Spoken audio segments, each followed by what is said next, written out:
Welcome to Point Play. Quite harmonious. I'm Amanda. And I'm Kai Ling. And on today's show, we are going to talk about reality versus virtual reality. Particularly a game called Second Life that is becoming increasingly popular among young people. Yes, our guests today are actually experts in this game. Indra and Hui Hong from NUS. Welcome to the living room. Yay. But yes, before we go any further, let's take a look at this video to find out more.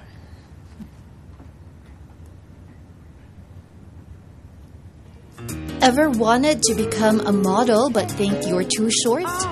Do you want to go on a holiday but just can't seem to find the time? Or are you looking for your Prince Charming but are surrounded by a bunch of frauds? Make all these possible with Second Life, where your world is your imagination. Second Life is the virtual world that has taken online communities by storm. Individuals and corporations alike are jumping on the virtual bandwagon. Trailing behind renowned brands such as Adidas and Dell, Tang's department store has set up shop in the virtual world in the hopes of reaching global markets. Universities are also taking advantage of Second Life's features. Harvard, Stanford, and even Singapore's very own NUS have all created online campuses to stay in tune with their tech-savvy students. But Second Life is primarily a social community where you can meet people from all corners of the globe. And if you're lucky enough, maybe even chance upon the one. Such was the luck of Marina Nordin, a Singaporean woman who met her husband Roberto D'Andrea in Second Life. Miss Nordin caught Mr. D'Andrea's eye as Rina's Bijou, her Second Life persona.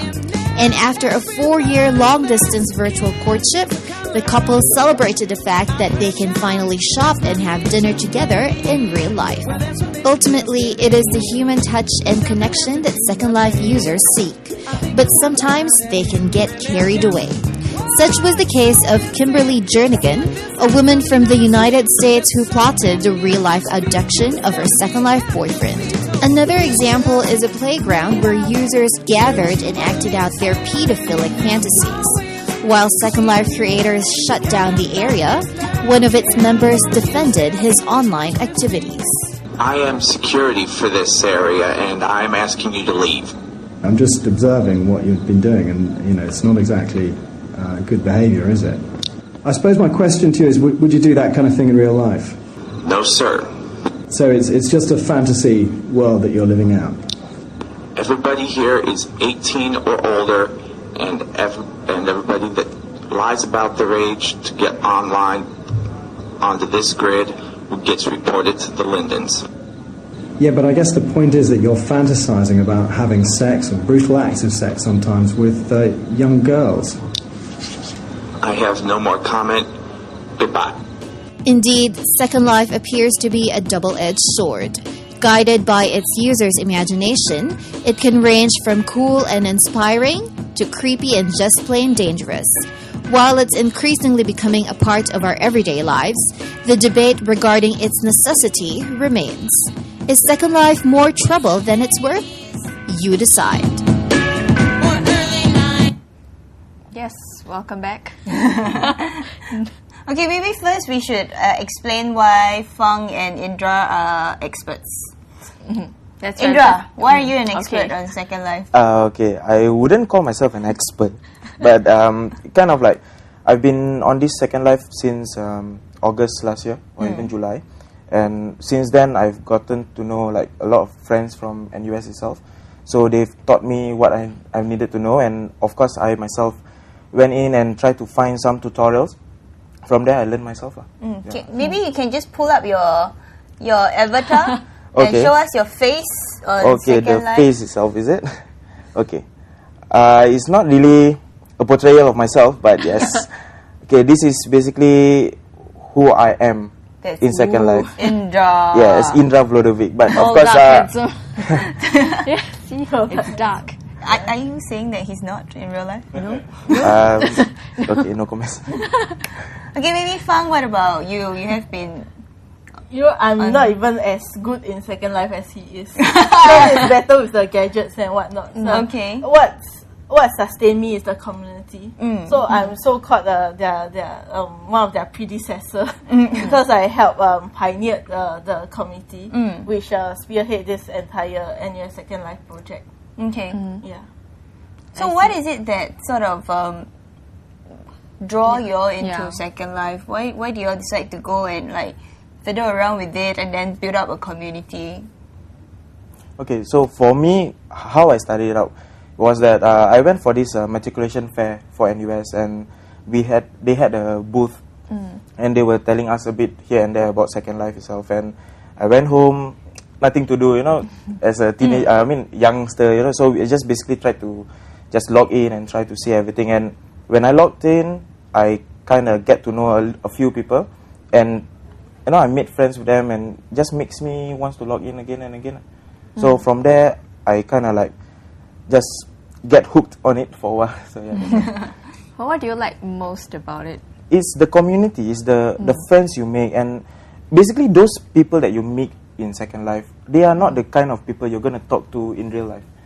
Because in NUS is so big, you see, so you don't really can have the opportunity to go and get to know new people. But this Second Life thing, right, it helps you to meet from engineering, from science, so it's like you get to get together and get to know them. That's why. I think for me, conceptually, it drew on me at first to work with Computer Center for this, because it is the concept that it affords the possibilities, the power to dream and to fly. Yeah, to fly. Teleport. To be whatever we want to be and whatever we dream of in like sci-fi. Yeah. From what you all get in Second Life, right? Do most people really just go all out and like make themselves something very different? Because for me, like even when I play The Sims, right, I try to make my sim look like me.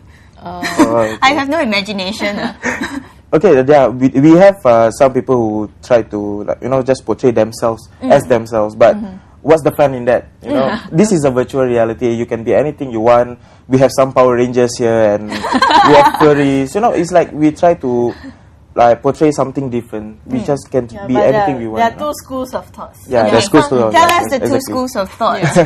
Some people like I say, because of the power to dream, they would rather like be something different, be a celebrity, be whatever they want to be that they can't be in the reality. But for some other people, they see it as an extension of themselves. Just like you protect your reputation, so they also want to like protect the way their avatar looks like, their image, their behavior and whatnot. So for me, my avatar isn't as complicated as his. So it just looks like you. No, it doesn't look like me. It looks better. So, but it's very simple. Okay. As in like just a simple girl kind of look. Yeah, but basically it's basically this thing, but we often, like he can show you later, change our avatars in a click. So basically it affords us this ability of being able to put ourselves in other people's shoes. Okay. Yeah, in a flicker. And we often, when we role play, we have to act like the character and talk like the character and everything else, so it's quite interesting. So you all go to the extent of like, if I am like some warrior, then, or like if I make myself like Yoda, then I talk like Yoda. Well, there are certain sims where you can actually go to and role play as the favorite character of the movie or whatsoever. Oh, okay. Yeah, there are some sims that you can get to be vampires, werewolves, and all those stuff. And it's just basically for fun, fun and laughter. So there are some other places where you can go to be, I don't know, anything you want to be. So there are certain sims that is catered especially for role plays. Yeah, for normal interaction, no, basically we just talk like normally lah. Yeah. Okay. Yeah, unless you're in the mood, because even like in real life, your clothes can be talking points. So why not if you like evolve into a totally different person? Okay, maybe you guys can tell us more about like NUS Second Life, like the NUS RidgeCats. Yeah, like what happens there? Yeah. You all go to school, stay in dorms, do the same? Basically, it's it came out for two reasons. I think one was that it's an additional platform for academic delivery. We have some online tutorials inside Second Life itself, which a lot of the students find quite interesting. because it's What are something some of unlike the- a usual classroom, and you can go as a wolf and what. What are some of the modules though? I mean, I'm just wondering what sort of modules would be suited to a Second Online Life classroom. Yeah, but basically right now the modules are quite varied. But the things they do in Second Life is more of a discussion. yeah. And I think why they need the online tutorial there is more of like to open up the space of imagination. To Okay. be in a classroom, yet it's not quite a classroom Yeah. because of the people around you. Then you'll be less inhibited to express yourselves, and True. interesting ideas come out. So it's almost like instead of waking up in the morning and what should I wear to school, it's like what should I be today? Yeah. So what else goes on other than lessons? Other than lessons, mainly, I think the main reason was still NUS Second Life. The idea came about with this idea of having a student co-owned, co-created, co-built school. Yeah, so basically we wanted a school that a university campus that the students can actually co-run. So that could be quite cool. Right? Like we could have a beach in the campus, Okay. and dorms with fancy swimming pools and stuff like this. But you all have to pay for like land Yeah. in Second Life, right? So how do you all? What do you mean by land in Second Life? I mean, Is it? Yeah, the islands. yeah, the Oh, island okay, that- yeah. That's part of the infrastructure provided by NUS Community Oh, Center. okay. Yeah. So it's very better, right? You can build things with other people's money. So-called. But do you guys think like are there any advantages to like doing things Yeah. in Second Life compared to reality? Other than the fun factor of today I'm going as a wolf. Okay, basically, yeah, I mean, as in, okay, there's something that you can't do in real life that you can do in Second Life. For example, is the social norms whereby in real life you don't really, some people can't really talk easily So it with other breaks face to down face. barriers. Yes, it just breaks down barriers. When you go into Second Life, you know, some of these people I don't even know. I don't Yeah. even like, I haven't seen them before, and some of them might not even be from NUS itself also, right? But it's kind of like, it's easy for me to talk to them because I'm looking at their avatar and I'm getting to know them through their words and not just body language and everything. So all those barriers, maybe, I may say, maybe racial barriers, maybe language barriers, they are all broken down. So it's easier for us to interact between each other. So that's one of the so-called advantages that for me that I experienced. Yeah. So I'll tend to agree on Indra on that, because I think it just opens up windows to different realities. You say it replicates reality. I Yeah. don't think it really replicates reality. But they're making it so real. They're making Yeah. everything so real. You're duplicating like the campus on okay lah, NUS campus got no beach but Yeah. Our dorms don't look as funky as they are in Second Life. But I think the interesting mix of reality and the hyper reality of virtual reality here is to provide simulation from what could be, and actually it really opens the windows to multiple realities to see what you could have seen when you were somebody else. okay. Yeah. So it isn't a replication of reality. Basically, most people will try to replicate, not to replicate their reality. Okay. So you can be someone else in virtual reality. You either be someone else or you'll be the same person, but trying something that you would perhaps You probably not, won't try. not Yes, be. exactly. Yeah, like jet skiing, bungee jumping. Yeah. Yeah. Or flying. You know. Yeah. I can't fly. I can't. Weren't you flying just now? Oh, Well, yeah. we weren't doing it very well. Yeah, we were hitting walls and I got stuck to like somewhere. All right, Amanda is going to go and learn how to fly. Indra and Fang will give her a short lesson while we go away for a while to join us.